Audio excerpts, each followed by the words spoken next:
আমার মা বাবা একটি প্রবাসী ছেলের সাথে আমার বিয়ে দিয়েছিল, কিন্তু সেই সংসার করা আমার পক্ষে সম্ভব ছিল না, আর তাই তাকে আমি ডিভোর্স দিয়ে চলে আসলাম। বাড়িতে আসার পর 50 বছর বয়সী একটা লোক আমাকে পায়েস খাইয়ে অজ্ঞান করে ফেলে। অজ্ঞান অবস্থায় লোকটি আমার সাথে যা করেছিল তা শুনলে তোমাদের মাথা ঘুরে যাবে। তাহলে মূল ঘটনাটি বলি। 35 বছর বয়সী প্রবাসী ছেলের সাথে যখন আমার বিয়ে হয় তখন আমার বয়স তার অর্ধেক। খুব বিপদে পড়ে বিয়েটা করেছিলাম, কিন্তু আমার সাথে এমনটা ঘটবে কে জানে। মনে করেছিলাম বিয়ে করলে হয়তো ভালো একটা পরিবেশ পাব, যেখানে আমি সুখে থাকতে পারব, কিন্তু যেটা ভেবেছিলাম সেটা ভুল ছিল। এক নরক থেকে মুক্তি পেয়ে আমি যে আরেক নরকে গিয়ে পড়েছিলাম এটা বুঝতে আমার 2 দিন সময় ও দরকার পড়েনি। স্বামী নামের একটা কীটের হাতে এসে পড়েছিলাম আমি। জানি না কোনো স্বামী তার সদ্য বিয়ে করা বুকে সবসময় গালিগালাজ করে, কিন্তু সেদিন কোনো অপরাধ না করেও আমাকে প্রচুর বকা শুনতে হয়েছিল। 20 দিনের ভয়াবহ দিন কাটানোর পর আমার স্বামী যখন বিদেশ চলে গেল তখন একটা দীর্ঘ স্বস্তির নিঃশ্বাস ফেলেছিলাম এই ভেবে যে অন্তত কারো বকা আর মায়ের খাওয়া লাগবে না। কিন্তু আমার ভাগ্য যে আমার জন্মের পর থেকেই আমার বিপক্ষে সেটা আমার মনে ছিল না। উনি যাওয়ার পর থেকেই আমার দেবর আর আমার নন্দের বড় ছেলে আমাকে খারাপ নজরে দেখতা।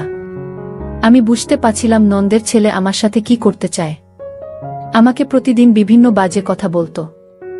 আমার শাশুড়িকে জানালাম বিষয়টা, কিন্তু ওই যে রসুনের প্রত্যেকটার মুখ এক জায়গাতে থাকে, এরাও ঠিক তেমন।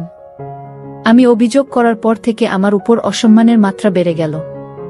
সবচেয়ে বেশি আশ্চর্য হতাম যখন আমার নন্দের ছেলে আমার সাথে বাজে বকত। শাশুড়িকে জানানোর পর যখন কোনো কাজ হলো না সিদ্ধান্ত নিলাম আমার স্বামীকে বিষয়টা জানাবো, কিন্তু সেটাও হলো না।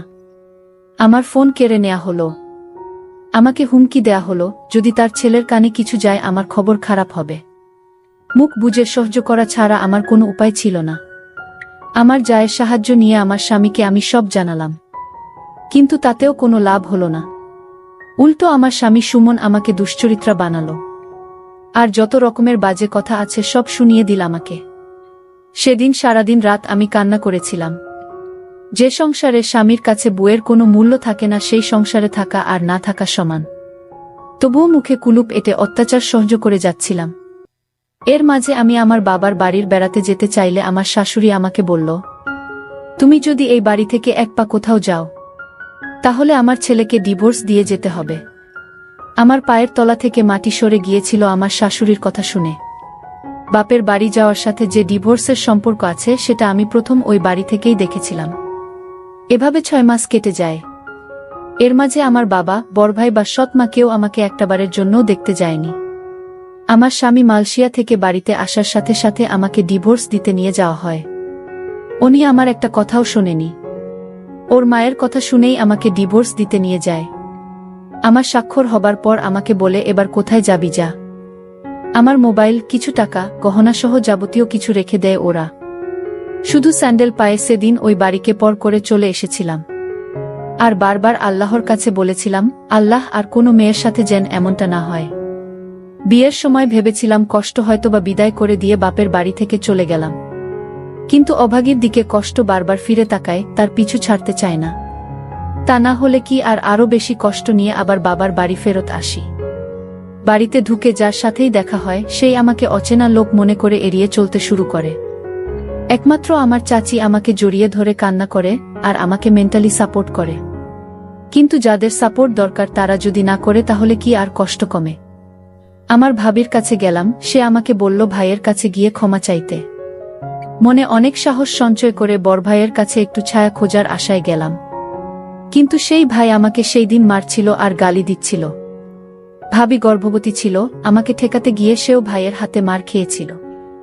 ভাই শুধু বলতেছিল সব দোষ নাকি আমার, কিন্তু কেউ একটাবার বুঝতে চায় নাই যে আমার সংসার ভাঙাতে আমার কোনো দোষ নাই। আবার সেই উঠতে বসতে সৎ মায়ের খোঁচা, ভাইয়ের দুর্ব্যবহার, আব্বার মুখ গোমরা করে থাকা, মোটের উপর সবকিছুকে জাহান্নামের আগুনের মতো মনে হচ্ছিল। আমি যদি 2 দিন না খেয়েও থাকতাম কেউ এসে খাইয়ে দিয়ে যাওয়া তো দূরের কথা, এসে জিজ্ঞাসাও করত না আমি খেয়েছি কিনা।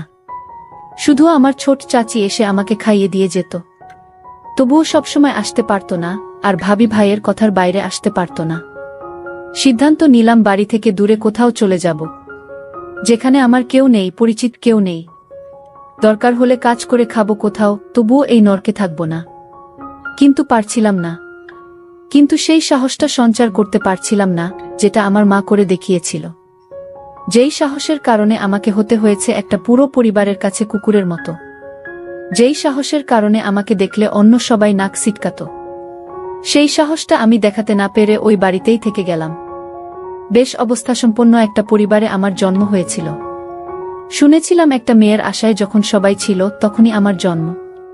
কিন্তু কে জানতো সোনার চামচ মুখে নিয়ে জন্ম নেয়া শিশুটির জন্য ভয়াবহ সুখ অপেক্ষা করছে। আমার জন্মের পরে আমার মা আমার বাবাকে বিদেশ পাঠিয়ে দেয়, যাতে আমার ভবিষ্যতের জন্য কোনো চিন্তা করা না লাগে। বাবা মায়ের কথা মতো বিদেশে চলেও যায়।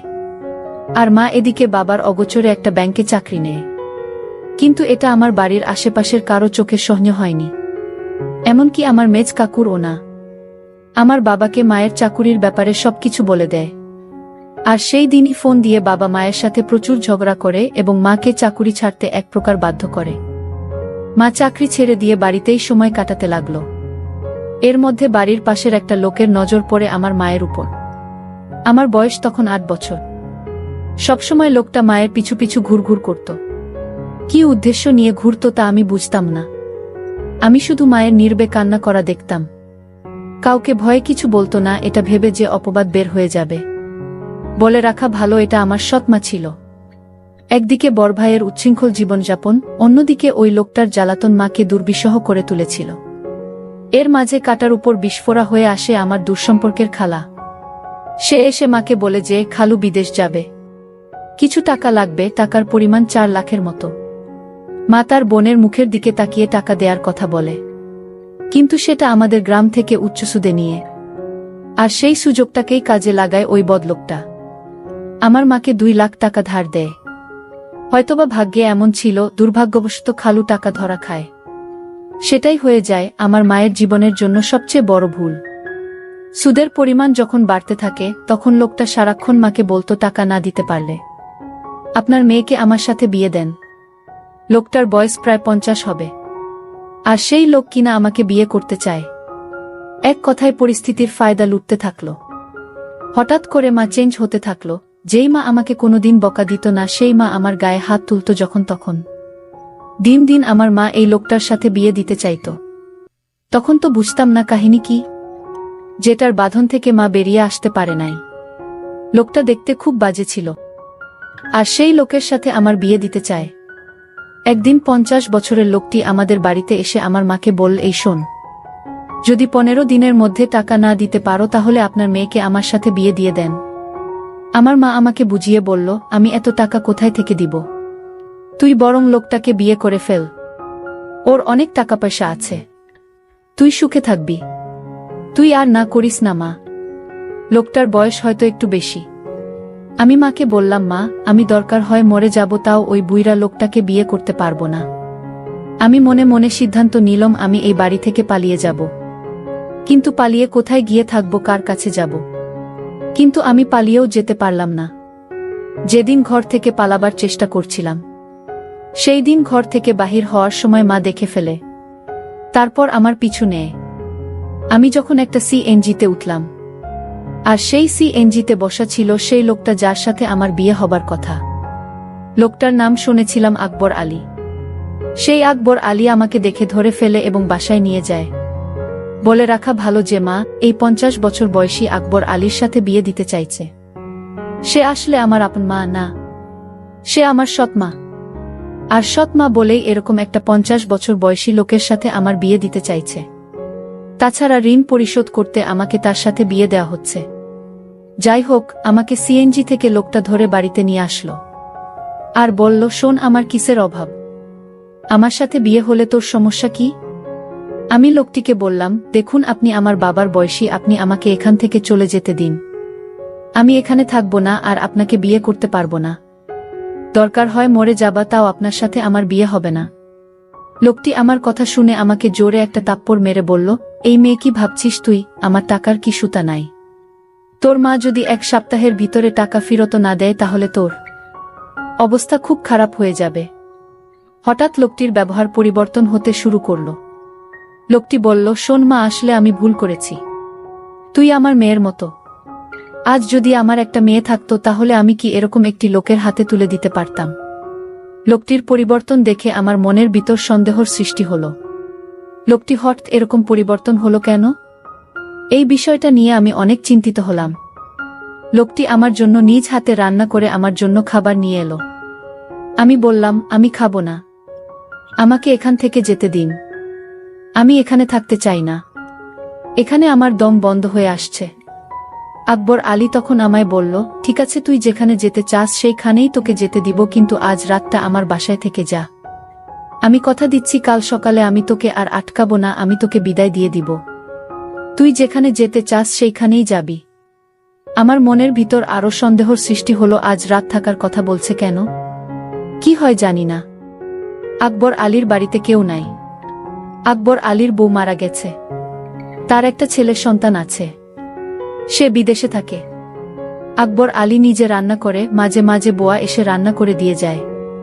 আকবর আলী আমাকে বলল, মা, আজ আমি তোর জন্য নিজের হাতে পায়েস রান্না করেছি, একবার খাইলে বারবার খাইতে মন চাইবে। আকবর আলীর কথা শুনে আমি কিছুটা অবাক হলাম। যেই লোকটা সুদ খায়, আর সেই লোকটা আমাকে এভাবে নিজ হাতে রান্না করে খাওয়ানোর পিছনে অবশ্যই কোনো কারণ আছে। আকবর আলী আমার জন্য পায়েস নিয়ে এসেছে আর বলছে, নে মা, খেয়ে চুপচাপ ঘুমিয়ে পড়। আর যদি তুই পায়েসটা না খাস তাহলে আমার ভীষণ কষ্ট হবে। খেয়ে নে মা, আমি কথা দিলাম কাল তুই যেখানে যেতে চাইবি ঠিক সেইখানে আমি তোকে দিয়ে আসব। তাও তুই খেয়ে নে। আকবর আলী আমায় এমনভাবে বলছিল, আমি না খেয়ে পারলাম না। আমি আকবর আলীর নিজ হাতে তৈরি করা পায়েসটুকু খেয়ে নিলাম। পায়েসটা খাওয়া 30 মিনিট পর আমার শরীরটা কেমন জানি করতেছিল। শরীরটা অস্থির অস্থির লাগছিল। আমার কিছুই ভালো লাগছিল না। আমার চোখে কিছুটা ঝাপসা দেখতে লাগলাম। আমার মাথাটা ঝিমঝিম করে ঘুরাচ্ছেছ। আমার কাছে মনে হচ্ছে পৃথিবীটা ঘুরতেছে। আমার এরকম অস্থির দেখে আকবর আলী জিজ্ঞেস করল, কিরে মা, কি হয়েছে তোর? যেই লোকটা 2 দিন আগে আমাকে তার ঘরের বউ হিসেবে দেখতে চায়, আর সেই আকবর আলী আমাকে নিজের মেয়ে বানিয়ে ফেল, এটা আমার কাছে কেমন জানি অদ্ভুত ব্যাপার মনে হলো। যাই হোক, পায়েস খাওয়ার পর থেকে আমার মাথাটা কেমন জানি ঘুরাচ্ছে, প্রচুর ঘুম পাচ্ছিল। আমি হঠাৎ বিছানায় শুয়ে পড়লাম। আমি ঘুমিয়ে পড়লাম। এরপর আমার সাথে যা ঘটেছিল তা শুনলে তোমাদের হুঁশ থাকবে না। আমি যেন অজ্ঞান অবস্থায় ঘুমিয়ে পড়লাম। আমার কোনো হুঁশ ছিল না। তারপর আকবর আলী আস্তে করে আমার রুমে আসলো আর আমার বিছানায় বসল। আকবর আলী এক অদ্ভুত আচরণ করল ঘুমের ঘরে। আমি স্বপ্নে দেখতে লাগলাম আকবর আলী আমার কাছে আসছে, আর আকবর আলীর হাতে বিশাল বড় একটা হাতুড়ি দিয়ে আমাকে মারতে আসলো। আর এই স্বপ্ন দেখে আমি বিছানা থেকে লাফ দিয়ে উঠে পড়লাম। উঠে দেখি রুমে কেউ নাই, তবে আমাকে কেমন জানি এলোমেলো লাগছে। মনে হচ্ছে আমার ঘরে কেউ আসছিল। আমি বিছানায় একটা ঘড়ি দেখতে পেলাম, আর সেই ঘড়িটি আকবর আলীর হাতে ছিল। আমি ভালো করে লক্ষ্য করলাম এটা আকবর আলীর হাতে ছিল, কিন্তু দরজা তো ভিতর থেকে লক করা, তাহলে আমার রুমে কেউ ছিল না। তাহলে আমি কি বাজে স্বপ্ন দেখছি? আর সেই স্বপ্নে আমার ঘুম ভেঙে গেল। আকবর আলী আমার রুমে না আসলে তাহলে কে আমার রুমে আসলো? আর ঘড়িটি তো আকবর আলীর। তাহলে আকবর আলী কি আমার রুমে এসেছিল? আমি রুম থেকে বের হয়ে দেখলাম আকবর আলী নামাজ পড়তে লাগলো। আমি আকবর আলীকে দেখি ভীষণ অবাক হলাম। আমি দাঁড়িয়ে থেকে তার নামাজ দেখলাম। নামাজ শেষে হলে আমি তার কাছে গেলাম এবং বললাম, দেখুন, আজ রাতে আমার রুমে কে আসছিল আমি বুঝতে পারছি না। তারপর আকবর আলী বলল, আরে বোকা মেয়ে, তোমার রুমে আবার কে আসবে? তুমি হয়তো দুঃস্বপ্ন দেখছো। তাহলে আমার বিছানায় আপনার ঘড়ি কি করে এলো? কই, ঘড়ি তো আমার হাতে, তাহলে এটা কার ঘড়ি? ও বুঝেছি মা, আমার ছেলে 2টা একরকম ঘড়ি নিয়ে আসছিল বিদেশ থেকে। আর তুমি যে রুমে থেকেছো সেই রুমে আমার ছেলে থাকতো, সে হয়তো ভুল করে ঘড়িটা ফেলে রেখে চলে গেল। আচ্ছা মা, আমি তোমার জন্য একজন পাত্র ঠিক করেছি। আমি তোমাকে তার সাথে তোমাকে বিয়ে দিব। তোমার মায়ের সাথেও আমার কথা হয়েছে। আমার তো কোনো মেয়ে নেই, আর আমি তোমাকে আমার মেয়ে করে নিলাম। আর তুমি গতকাল রাতে যা দেখছো সবই দুঃস্বপ্ন মা। তারপর আকবর আলী আর আমার মা আমার জন্য সেই সুমন ছেলেটিকে নির্ধারণ করল। আমি আকবর আলীকে বাবা বলে ডাকলাম। বাবা, আসলে আমি তোমাকে ভুল বুঝেছিলাম। তোমার মতো এমন মানুষ এ যুগে পাওয়া বড়ই কঠিন। তারপর আকবর আলী বাবা আমার বিয়ের সমস্ত খরচ বহন করে আমাকে সুমনের সঙ্গে বিয়ে দিয়ে দিল। কিন্তু কথায় আছে না, অভাগীর কপালে কি আর সুখ সয়। আমি তাকেও ডিভোর্স দিয়ে চলে আসলাম, কারণ এই পরিবারটি ভালো ছিল না। তাই বাড়িতে আসার পর কেউ আমাকে আশ্রয় দেয়নি। তাই এখন ঢাকা শহরে নিজে চাকরি করে নিজের পেট চালাই। জানি না তারপর আমার কপালে কি হয়। আজকের গল্পটি এখানেই শেষ করলাম। যদি গল্পটি ভালো লাগে তাহলে চ্যানেলটি সাবস্ক্রাইব করে পাশে থাকবেন। ধন্যবাদ।